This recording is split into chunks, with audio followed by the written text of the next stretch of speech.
శ్రీగురుభ్యో నమః. శ్రీ మహాగణాధిపతయే నమః. శ్రీ సరస్వత్యే నమః. భక్తులారా, సత్సంగంలో భాగంగా ప్రతిరోజు కూడా భాగవత మహాపురాణం చెప్పుకున్నాం.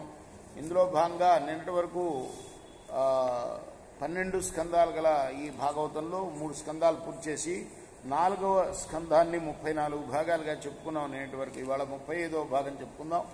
చెప్పుకునే ముందు వ్యాస భగవాను ఈ భాగవతం రాసిన వ్యాస భగవాను ప్రార్థన చేసుకుందాం. వ్యాసాయ విష్ణు రూపాయ వ్యాస రూపాయ విష్ణవే నమో వై బ్రహ్మనిధయే వాసిష్ఠాయ నమో నమః. సమర్థ సద్గురు సాయినాథ్ మహారాజ్ కీ జై. ఆ వేణుడు చక్కగా ధర్మాన్ని వివరించి చెప్పిన ఆ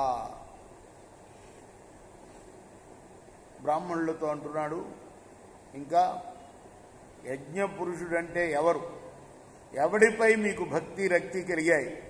మగని మీద మమత లేని దుష్ట స్త్రీలు కుమగనిపై వలపు ఒలకపోస్తారు. అలాగే మీరు రాజునైన నన్ను విడిచి మరెవ్వనిపైనో భక్తి ప్రకటిస్తున్నారు. ఆ యజ్ఞపురుషుడు ఎవరు? వాడి పేరేంటి?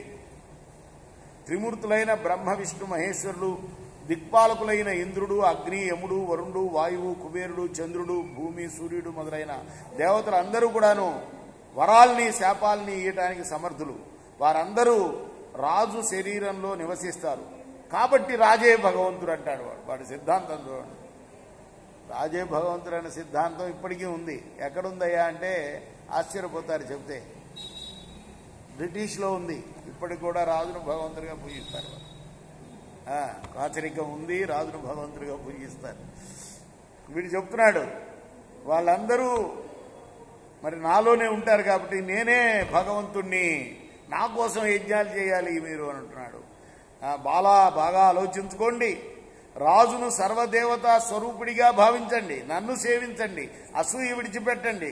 నాకంటే అగ్రపూజకు తగినవాడు లోకంలో మరెవ్వడు లేడు అని అంతటితో ఆగిపోకుండా మీ పూజలు, పురస్కారాలు, బలులు సమస్తం కూడా నాకే సమర్పించండి అని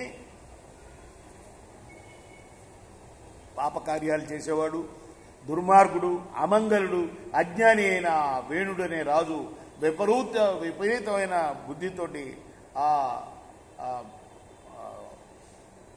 బ్రహ్మర్షుల్ని వాళ్ళందరూ కూడా వీడికి మంచి చెప్పాలని వచ్చారు, దుర్మార్గాలు మానమని. ఆ బ్రహ్మర్షుల మాటలను నిరాకరించాడు వాడు. అప్పుడు ఆ మునులందరూ కూడాను తమ ప్రయత్నం వ్యర్థం కాగా భగ్నమైన ఆలోచనలు కలవారై పరస్పరం అనుకున్నారు వాళ్ళల్లో వాళ్ళు, భయంకర కృత్యాలకు పాల్పడుతున్న ఈ పాపాత్ములు నశించిపోవుగాక. వీడు బ్రతికున్నట్లయితే వీడి వల్ల ఈ లోకాలన్నీ కూడా కాలిపోయి నశిస్తాయి. ఇందులో అనుమానం లేదు. దురాచారుడైన వీడు గద్దెనెక్కడానికి అర్హుడు కాదు. ఏ సర్వేశ్వరుని అనుగ్రహం వల్ల వీడు ఇటువంటి ఐశ్వర్యాన్ని పొందాడో ఆ యజ్ఞపతి అయిన శ్రేయపతినే వీడు నిందిస్తున్నాడు. కాబట్టి సిగ్గుమాలి శ్రీహరిని నిందించే వీడిని హతమార్చాలి అని వాళ్ళు అనుకొని ఒక్కసారి హూంకారం చేశారంతే. ఆ హూంకారంకే వేణుడు ప్రాణాలు ఎగిరిపోయాయి అంతే. ఈ విషయాన్ని తెలుసుకున్న వేణుడి తల్లి సునీత తన కొడుకు మరణానికి దుఃఖించి వాడి శరీరం చెడిపోకుండా కాపాడింది. ఇప్పుడు పెడుతున్నారు కదా ఫ్రిడ్జుల్లో కదా, అట్లా ఏవో నూనెల్లోనో వాటిల్లోనో అప్పుడు కూడా పెట్టేవారు. అలా వాడి శరీరాన్ని కాపాడింది. ఆ తర్వాత ఒక రోజున మునీంద్రులందరూ కూడా భక్తితో సరస్వతీ నదీ జలాల్లో స్నానం చేసి ఆ నదీ తీరాన యథావిధిగా అగ్ని కార్యాలు నిర్వర్తించుకొని ఎంతో ఆసక్తితో సత్పురుషుల కథలు చెప్పుకుంటూ వినోదిస్తూ ఉండగా ఆ సమయంలో సకల లోకాలకు భయం కలిగించే గొప్ప అపశకునాలు గోచరించాయి. ఆ ఉత్పాదాలు చూసి మునీంద్రులందరూ కూడాను లోకాలకు అశుభాలు కలుగకుండుగాక అని అనుకున్నారు. ఇలా అనుకుంటూ ఉండగానే ప్రచండంగా దుమారం కూడా వచ్చింది. సర్వ దిక్కులు కూడా ధూళి వర్షం కురిసింది. దిక్కుల్లో కూడా దొంగలు విజృంభించి ప్రజలు అందరి సంపదలను దోచుకున్నారు. ఈ విధంగా లోకానికి ఉపద్రవం కలగటం మునులు గ్రహించి రాజు లేకపోవటం మూలానే దేశంలోని గ్రామాలన్నీ కూడా అరాచకమై ఒకరినొకరు హింసించుకోవటం జరిగిందని తెలుసుకొని ఆ దురాగతాలని తాము స్వయంగా ఆపడానికి సమర్థులైనప్పటికీ దొంగతనాలు మొదలైన దుష్కార్యాలను వారించకుండా ఊరకున్నారు. సమదర్శనుడు, శాంత స్వభావుడు, లోకజ్ఞుడు అయిన బ్రాహ్మణుడు దీనులను ఉపేక్షించినట్లయితే అతని తపస్సు పగిలిన కుండలోని పాలాగా నశిస్తుంది. కాబట్టి ఈ ఆపదను తప్పకుండా నివారించాలి.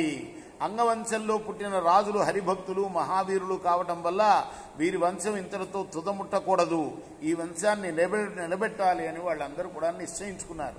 చనిపోయి ఉన్న వేణుడి శవాన్ని సమీపించి మునీంద్రులు అతని తొడను మధించారు.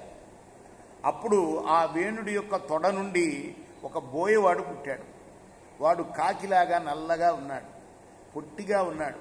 పెద్ద పెద్ద చెక్కిళ్ళు, కురస చేతులు, కురసకాళ్ళు, చిట్టి ముక్కు, ఎర్రని కళ్ళు, రాగి మీసాలు, రాగి గడ్డం, రాగి తల వెంట్రుకలు గల మరుగుజ్జులాగా ఉన్నాడు. పుట్టిన వెంటనే వాడు దీనముఖంతో నేను చేయవలసిన పని ఏమిటి అని ప్రశ్నించాడు. అప్పుడు మునుడు నిషీధ అన్నాడు. అంచేత వాడి పేరు నిషాదులయ్యింది. అతను పుట్టిన కులంలో పుట్టిన వాళ్ళంతా కూడా నిషాదులై పర్వతాల్లో, అడవుల్లో సంచరిస్తూ వేణుడి యొక్క దుష్కీర్తిని వెల్లడిస్తున్నారు. ఆ తర్వాత మునులు సంతానహీనుడైన వేణుడి యొక్క హస్తాలను మధించారు. అప్పుడు ఆ చేతుల నుండి గొప్పదైన స్త్రీ పురుషుల జంట జన్మించింది. అది చూచి సమస్త ప్రజలు కూడా సంతోషించారు. రేపు మనం 36వ భాగం చెప్పుకుందాం. కృష్ణార్పణమస్తు. సాయి కృష్ణార్పణమస్తు. స్వస్తి ప్రజాభ్య పరిపాలయంతాం న్యాయేన మార్గేణ మహిమీషా గోబ్రాహ్మణేభ్యో శుభమస్తు నిత్యం. లోకాః సమస్తాః సుఖినో భవంతు. శ్రీ సచ్చిదానంద సద్గురు సాయినాథ్ మహారాజ్ కీ జై. చేకోరా హారతి దిగో సద్గురునాథ దేవ సాయినాథ. పాంచభౌతిక తత్వములనే హారతులిత్తుమురా. నిర్గుణమ్మగు స్థితే వీడి ఎట్లి ఆకారం పొందితివో సాయిరాం. సర్వము నిండిన నీవే ఇంకను ఉంటివి తల్లివలే. రజోతమో సత్వము నుండి మాయటు జనించే బాబా మాయటు జనించే. ఆ మాయ నుండి వేరే మాయ ఏ తీరుగా వచ్చే. సప్త సాగరాలు నీకు క్రీడారంగములు బాబా క్రీడారంగములు. నీ లీలాతల విస్తారణకే విశ్వము సృష్యాయే. బ్రహ్మాండముల రచనము మాకు ఎలా చూపేవు బాబా ఎలా చూపేవు. తుకారామే కృపాలుడంటూ సాయిని కీర్తించే. చేకోరా హారతి దిగో సద్గురునాథ దేవా సాయినాథ. పాంచభౌతిక తత్వములనే హారతులిత్తుమురా.